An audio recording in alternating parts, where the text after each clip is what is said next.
My thanks to Kyros and her minions. Spoilers within. You've been warned, Chronicler.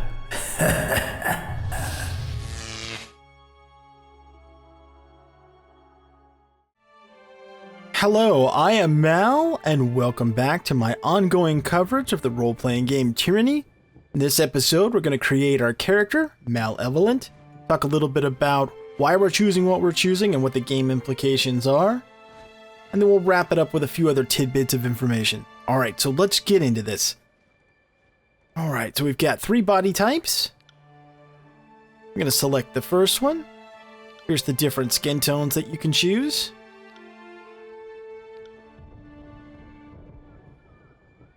Yeah, I'm fine with that.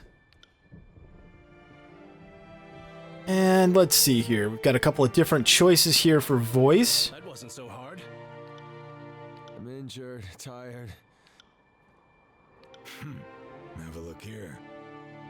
Let's go for sneaky.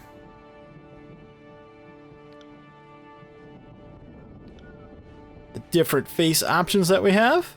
I like the customizability of the game. Yeah, it's pretty cool, actually. And I really like the art style. Okay, let's see. For hair color, I think we'll leave it as it is.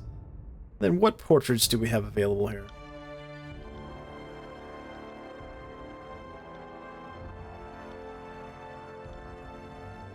I'll just flip through them real quick.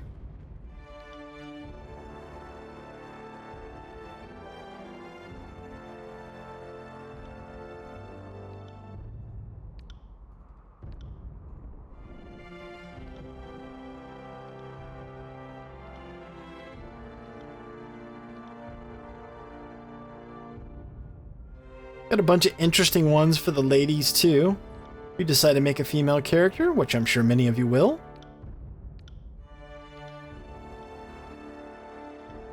That one's neat looking. But for our purposes, I think we're going to go with this one right here, because this will all kind of align with what we're going to choose in our skills. Alright, now, history. Now, if you missed it, there's actually another episode in the playlist where I discuss what it means to be a Fatebinder, and then I also go through this section right here, Conquest, which is essentially the prologue. It gives you all of the background events that happen during the war in the lower tiers before the game essentially starts, before the story starts. So if you missed that, look in the description of this video and you can check that out. Alright, now in terms of history, we've got Pit Fighter. I'll just kind of go over these briefly. You can always pause the video if you want to read them in detail. Hunter. Guild Apprentice. Noble Scion. Soldier. Lawbreaker. War Mage. And Diplomat. Now, again, because it aligns with the type of character I'm creating for our adventures, I'm going to go with War Mage. Few have the combination of wits and courage to be accomplished casters and warriors, and those cursed with such combination of talents are invariably pulled from their mundane lives and assigned to the armies of the Archons. When you reached adulthood, Tunan, the Adjudicator, came to the barracks and laid claim to your life. Seeing you too valuable for the crucible of battle, the Archon of Justice deemed your life better spent dedicated to the art of punitive legal remedies. Though you had much to learn in matters of civil discourse, none could deny your bright future as Tunan's next great enforcer. Yeah, that works. Okay, primary expertise. Now, if you hover over here, you can see to the right what skills they affect. So what I'm going to do, you get a primary and a secondary. For my primary, I'm going to take dual wielding. So I get +6 to dual wield, +6 to parry, +5 to athletics, and +3 to subterfuge. So we'll select that. Now I get to choose an ability. I have a choice between Flurry of Blows or Slice. Flurry of Blows gives you an extra attack, which obviously is helpful. And then Slice gives you a stronger attack with a chance to bleed. And I really quite like this one. So I'm going to pick this up. And then for secondary expertise, I'm actually going to take some spell knowledge. Now you can learn, you can create and build spells based on your lore. So if you have a decent lore skill, or even if you buff yourself up and create the spells while your lore skill is higher, you can still cast. You may not be that great at it, but you can certainly do it. So if you want to be able to do some spells, you don't necessarily have to pick this right here. But I want to experiment with it. I obviously have been playing the game a bit. I've tried a couple of different things. This is one thing I have not done yet, taking a spell casting category as a secondary. And I think it could potentially be pretty good with the character concept. So you got a choice between spell-wise of shock spells, frost, atrophy, or vigor. I'm going to take vigor, which are spells that will buff us up. So we get Titan's Touch, as you can see here, +2 vitality for 45 seconds and +2 might. Pretty good. All right, now let's see colors. That looks pretty good up top. About like that. No. Okay, that looks pretty good. Something like that. That'll work. And then banner. I like this banner.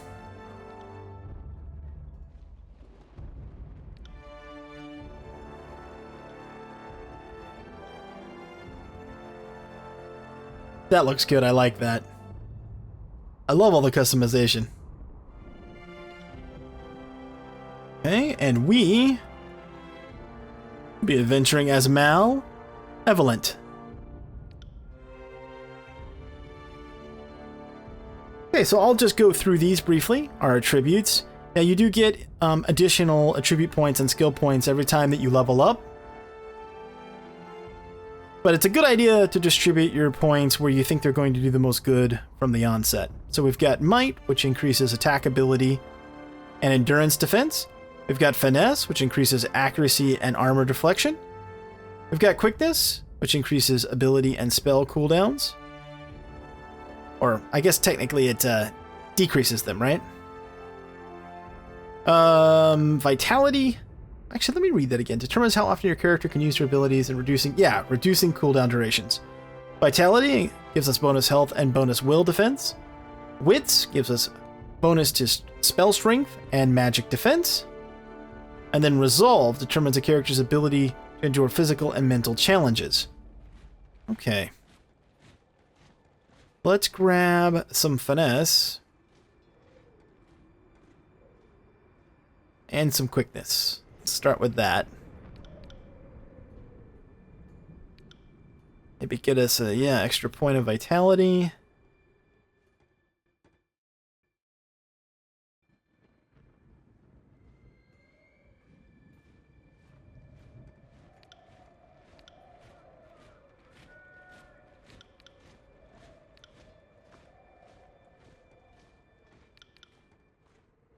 So 10, 14, 12, 12.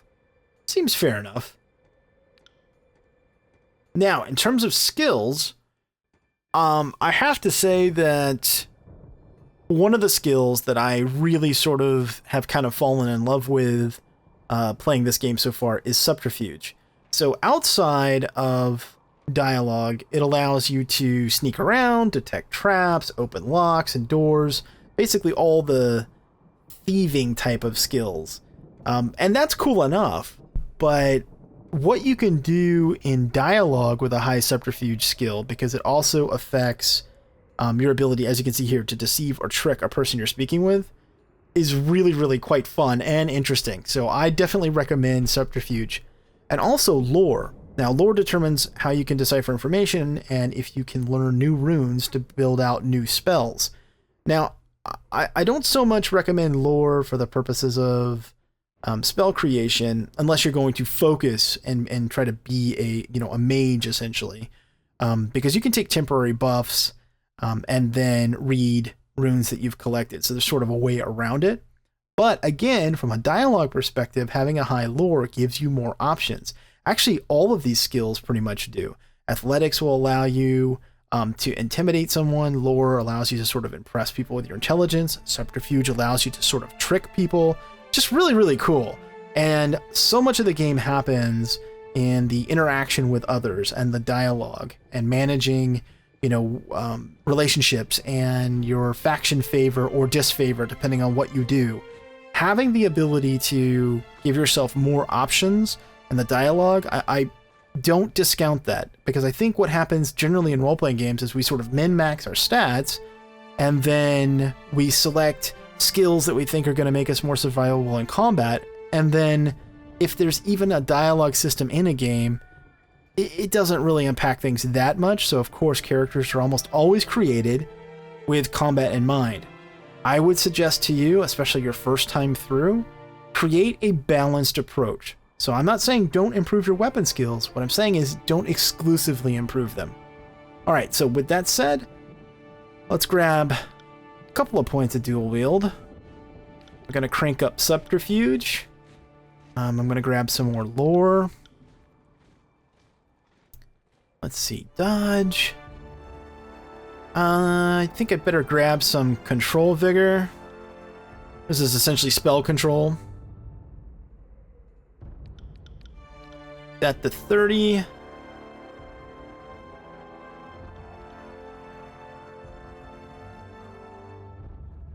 Actually, I'm going to take those points out of dual wield.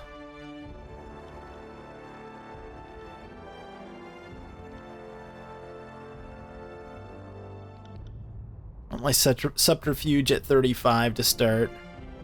Okay, that looks good. Alright, so now at this point, you could choose Conquest or Quick Start. Conquest, again, is essentially the prologue for the story. Allows you to make decisions about what happened in the years leading up to where this story takes place. Now, I've done that in another video. Again, if you want to take a look at that, you can look at the links below this video.